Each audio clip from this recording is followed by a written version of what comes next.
A blessed day to each and every one of us.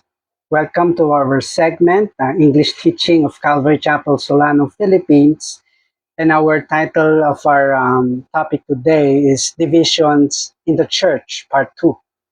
Division in the Church, Part 2. And this is a topic about, of course, division that I know that each and every one of us, or most of us, are not stranger because maybe most of us came from a divided church, or when we are in a church, there was a division that happens in that church. So we will not have a specific verse by verse topic or verse by verse text today, but we will go through the whole book of First and Second Corinthians, and we will see the cause of divisions in the church.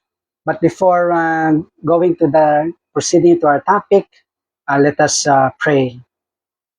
Thank you, Father, for this time that we can gather together, and may you continue to speak to us and bless us. May you give us the exact amount of information so that we can apply it in our lives and be blessed. Thank you, Father, in Jesus' mighty name. Amen. So this topic, my beloved, is it's crucial and it's very beneficial to us because it can protect us. It is our duty as pastors to protect the flock. And if we see these causes, and then we have to investigate. Why is there this type? Why is there this thing happening in the church? Because these causes can lead to divisions in the church. Divisions is in the church is it's really not a good thing because first it weakens the church. Second, it paralyzes the church in doing its duty. So instead of going out and evangelism, instead of doing Bible study, now the focus of the people inside the church, the focus of the giving their all energy and time in the divisions that happens inside the church. No? They now say, "Oh, I am for Paul, I am for Apollos," and then now they're destroying each other, telling bad things about the two parties, and it's really sad. Now their focus now is what's happening, the division inside the church. That's why it is paralyzed. And the most sad thing is it will destroy the church. It will destroy the church. So last time we already discussed the first cause of division in the church, and that is false apostles, false pastors, false ministers, false teachers came in or have entered the church, like what happened to the church in Corinthians. So it's true. A false pastor, false minister, or someone inside that wants to usurp, to take the God-given authority of the leading pastor. So now what will that person do? So say bad things about pastor. Now there will be divisions. Some will say, "Oh, I will go with this person because he not with the pastor," and then we'll see it will start division. But before we proceed, um, sometimes I hear that if there were a division of a church, a single church now split up. Sometimes I hear a commentary about that, and they say it's a good thing. Like Paul and Barnabas, I think, had a great argument, so they split up. And what happened? The work of evangelism, or the work of spreading the gospel, spread farther and farther because instead of one group, there are two groups now working. Beloved, that is not applicable to a church split, or a division of the church that happened. Most especially in the case that there was a false pastor, false minister, or false leader that usurped the authority, God-given authority of the leading or senior pastor. There will be no multiplication of ministry in that kind of case. Why? Because we have the true pastor now continuing and the false pastor now continuing. The false pastor will never have any benefit spiritually because he's a false pastor. But this true pastor that will continue, now that's where the spiritual benefit will be. That's where the work of God will continue. But here, no, because it is a false pastor, right? Leading the people. So this will never have a spiritual fruit. This will never have a spiritual fruit. You might say, "Oh, Pastor, look, two great big churches have came from that church separation. This church under the false pastor will never have a spiritual benefit to the congregation of that church and to the community." So it's only one church that will continue to be a blessing to the congregation and to other people. So always remember that church separate, do not celebrate. In fact, we have to pray for the people who follow the false pastors because it will not be a good outcome for them. It will not be a good result for them. So, what is the cause of division of the church? Number one, false apostles, false pastors, false ministers, or anyone who wanted to usurp the authority of the church have entered the church. Number two, what is the cause of divisions of the church? Well, false gospel, false teaching have entered the church. False gospel, false teaching have entered the church. Of course, my beloved, the natural result of false teaching is they are teaching a false gospel. They are teaching a false doctrine. False gospel and false teaching will never feed the spirit, but instead it feeds the flesh. It feeds the flesh. False gospel, false teaching will never feed the spirit. Instead, it feeds pride. It feeds pride. And if the people are under false gospel, false teaching for quite some time, the flesh will be keep on feeding the flesh. And if you continue to feed the flesh, you continue to feed the pride. Now there will be a prideful. Now it will birth into a prideful person. And now that prideful person will say, our pastor, is a no good pastor anymore. He's not doing his duty. He's not a good pastor. Now I can do that job. Now it will start with that.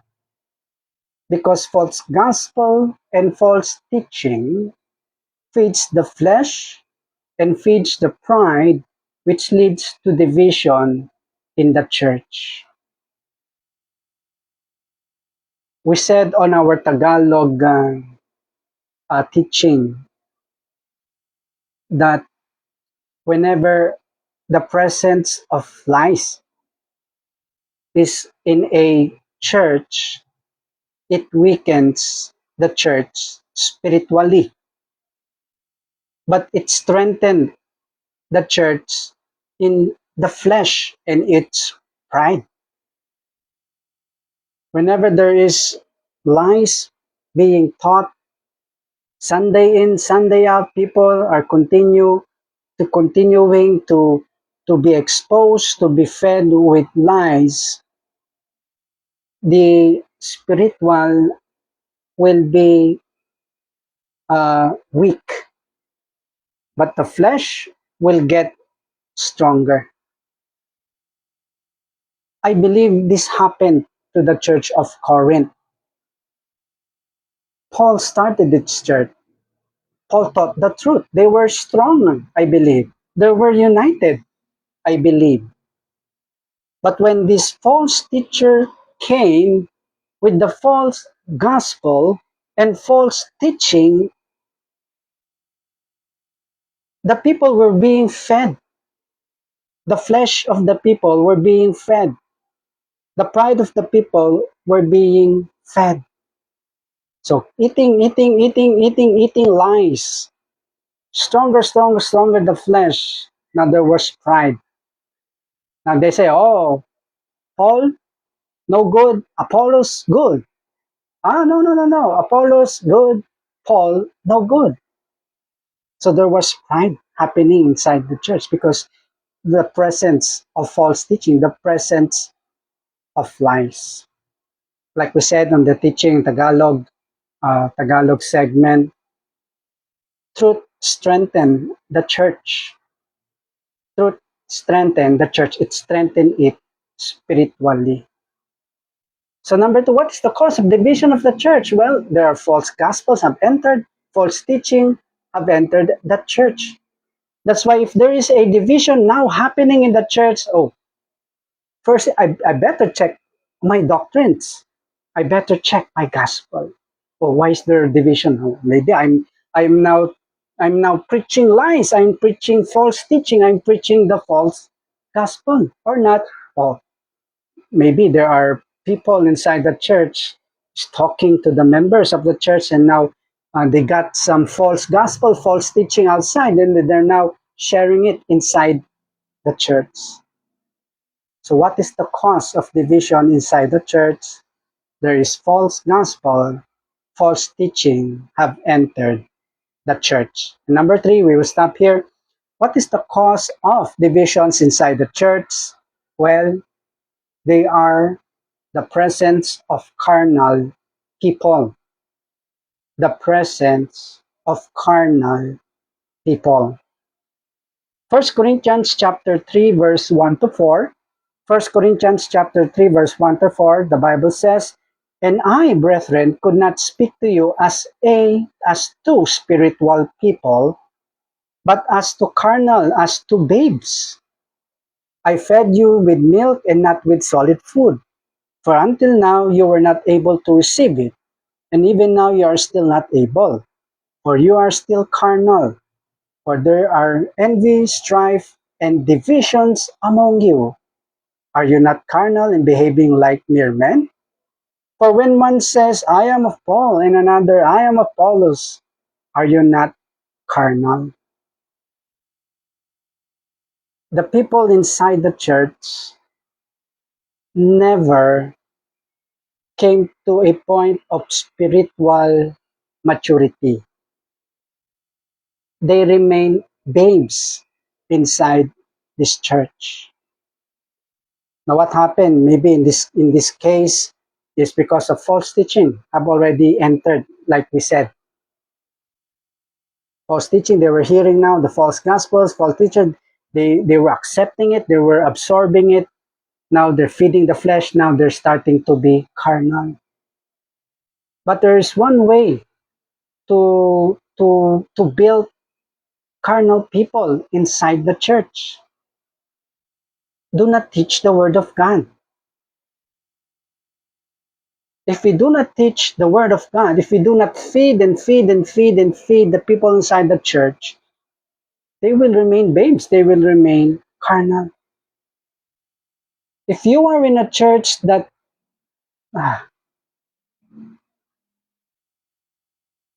sometimes 20 minutes only Bible study, Sunday, this is Sunday service,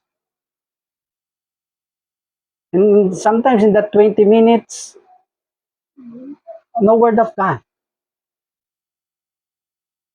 Sometimes you would hear 90% the stories of these pastors. What happened this week? What happened when he went to the market? What happened? And then he will just 10% of that time, and sometimes 5%, he will quote a Bible verse. He will even explain it wrongly. And then start talking about what happened to him the week before Sunday. And after that, the next Sunday, another. That's the stories of the stories, the stories of the people, of the pastor. Or next Sunday is still the same topic, and the same topic. I experienced that Sunday in, Sunday out, stories of the pastor, and then he has only one verse. He will quote that verse this Sunday, then stories, and then next Sunday he will quote that verse again, and then he will even not explain it, then tell stories. Sunday in, Sunday out. What happens? There will be no spiritual maturity in that church.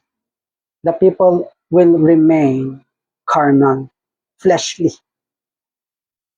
So what causes division in the church? Of course, number one, false apostles have entered this church, the church. Number two, false gospel, false teaching have entered the church. Number three, the presence of carnal people inside the church. We will take up three more in our next Bible study. Let us go to God in prayer. Let us close in prayer. Lord, thank you. May you help us to meditate more on this so that we can be equipped to protect your church. May you bless each and every one. In Jesus' name, amen. Thank you so much for listening. See you next time. God bless and bye-bye.